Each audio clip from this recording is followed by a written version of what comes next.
Hello and welcome to Talking Points. I'm Esme Murphy. Have you ever wanted to sue the federal government and potentially have the feds pick up the tab? Well, that is exactly what a proposed Minnesota law would do. It's proposed by prominent progressive Democrats, including Representative Jamie Long and Dave Pinto. Their inspiration, the chaotic implementation of Operation Metro Surge that included the shooting deaths by federal agents of Renee Good and Alex Preddy. This is actually a bipartisan issue. Republicans have at times sought to sue the federal government as well. President Trump himself has demanded $230 million from the Justice Department for wrongful prosecution by former Special Prosecutor Jack Smith. Trump has also filed a $10 billion lawsuit against the IRS and the Justice Department for leaking his tax returns. So can you sue the federal government? Will this new proposed law work? Well, Hamline law professor and constitutional scholar David Schulz is right here, and he has written and submitted some testimony to the legislature on this. Thank you for coming in. A lot of people are interested in this because a lot of people on both sides are really pissed at the federal government.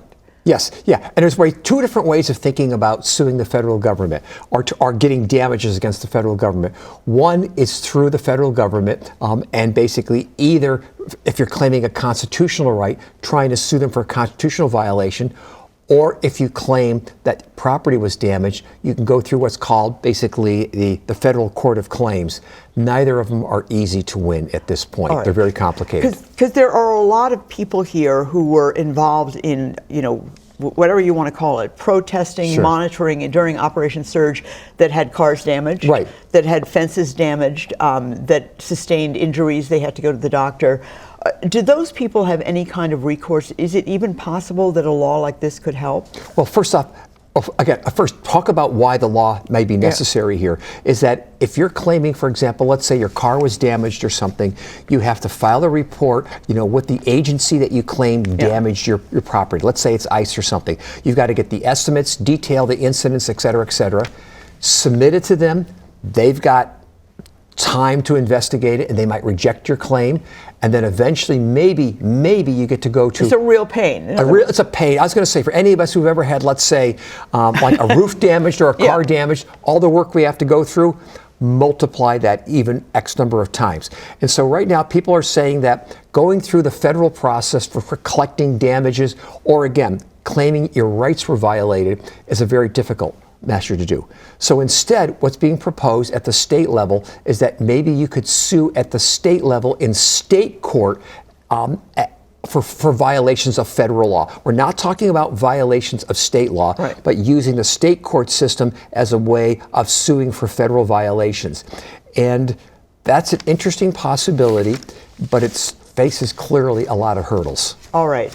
Let me ask you, because people also look at the case of Ashley Babbitt. She was one of the January 6th protesters who was shot and killed by Capitol Police. She was the only person who was shot and killed by the Capitol Police there. Her family sued for $30 million. The government settled with her for $5 million. So people are looking at that and saying, well, if Ashley Babbitt's family sued for constitutional violations and the loss of her life, why can't we do that? Why can't Alex Preddy's family do that? Why can't Renee Good's family do that? Well, they can. They can do that. They can, under federal law right now, sue for the deprivations of their constitutional rights. When police or anybody uses excessive force, it's generally looked at as a Fourth Amendment violation, an illegal search and seizure. So they could sue. They would have to overcome several problems. Part of the problem they'd have to overcome is what's called qualified immunity, which gives federal law enforcement officers some authority to be able to use force, including deadly force. They would have to show that the use of that force was unjustified, unreasonable in terms of it. Now, the reason why we had the settlement you were talking about there is what?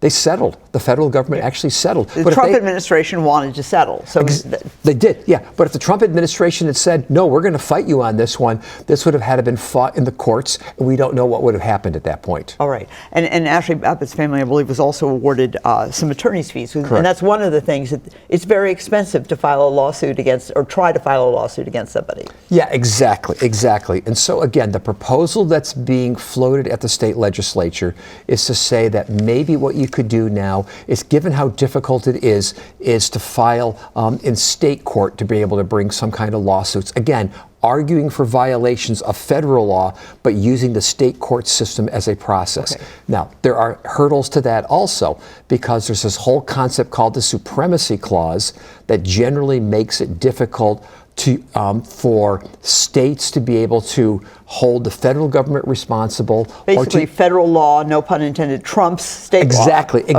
Exactly. So first you would have to overcome that. You would have to overcome, again, the qualified immunity issue, because in some cases the federal government can use force. But even if you got there, past those two hurdles here, some of the legislation would still need to address some other issues. For example, who suit? Is it only you? Could you do a class action suit? I think that's what a lot of people are wondering. Yeah. Could the Attorney General for the state of Minnesota file for you?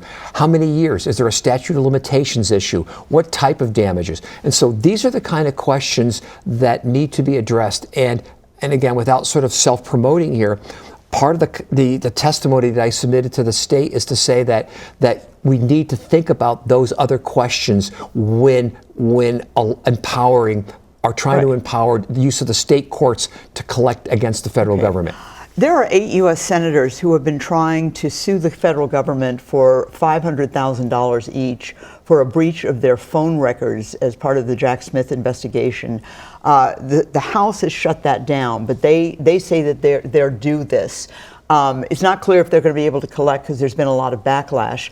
But people, and they're all Republicans, and they say that the Biden Justice Department got their records without them being notified. Yeah. What about something like that? I mean, I think people see this with people in power being able to do this, or at least getting to a certain stage and thinking, well, why not me? Yeah, no, you're right. I mean, without commenting on the merits of their arguments or something, if you've got people who are in Congress who are having difficulty getting remedies or their days in court or whatever they think is their just restitution, it does speak to how the average person may feel like if they've been wronged. What kind of weapons do they have? What kind of options do they have? And again, right now, under federal law, it's very, very difficult to sue the federal government or people who work for the federal government for either protection of your constitutional rights or for any damages that you've been suffered to your property. Okay. I know there were, in terms of the protesters or the observers, whatever you want to call them, many were detained at the Whipple building who were American citizens. They weren't, according to them, they weren't told what they were being detained for. They were held for several hours. They were eventually released, and their cases just didn't go anywhere. Right. They're saying they feel that's a violation of their civil rights. Do you think it is? It possibly is. If they were unlawfully detained, if they were denied what's called their rights of habeas corpus, if they were targeted because, let us say, their free speech rights, or let's say because of their race or ethnicity, these do raise constitutional claims. Well, and if I can just interrupt you, there are actually some American citizens who are black, for people of color, Somali, who were detained by ICE, even though they're American citizens. Exactly. They had to prove they were American citizens. Yeah. All of them are potentially entitled to be able to sue the federal government. But again, right now, the procedural and legal hurdles of being able to successfully bring those lawsuits is very narrowed. That the Supreme Court has created only a very small set of windows upon which you can sue the federal government for again, we have to make the distinction here between there's a difference between claiming your constitutional rights were violated versus property was damaged, and there's different avenues to go, but the courts and federal law has made it difficult for either of those types of lawsuits to really go very far. All right. This is something that the legislature is addressing. They also have wrapped into this a provision where they're saying that if any law enforcement agency in the state of Minnesota joins in with the federal government, that they have to follow, that there has to be a written agreement that they follow constitutional law. What about that? Because, I mean, that was one of the basic arguments for all those weeks, is that the Constitution was not being followed. Yeah. You almost shouldn't have to write that into law. It ought to be a given that when the federal government acts, they have to follow the Constitution. period. That's what's supposed to be. So to put that into law is a little bit redundant, but it speaks to the fact that many people are worried that the federal government is not following the law. It's not following the Constitution. Somewhere out there, I say to my students, we fought an American Revolution, 250 years ago because we thought the king was abusing power. Our whole country is founded on the idea of what? Fear of abuse of power. And that was a problem that we saw in 1776, and it's a problem that I think liberals, conservatives, moderates still feel to this day. There needs to be adequate remedies if we feel that the government is abusing our basic constitutional rights. And many are believing right now, after the experiences that we had for the last, 6 to 8 weeks in Minnesota, in Minneapolis, that the remedies are not appropriate. All right. Well, Professor David Schulz, thank you so much for coming by. We really appreciate it. It's an interesting topic, a lot of debate on both sides of the aisle on this one. That does it for this edition of Talking Points. As always, please email me with comments or suggestions at esme@cbs.com. Thank you for watching. I'm Esme Murphy, WCCO News.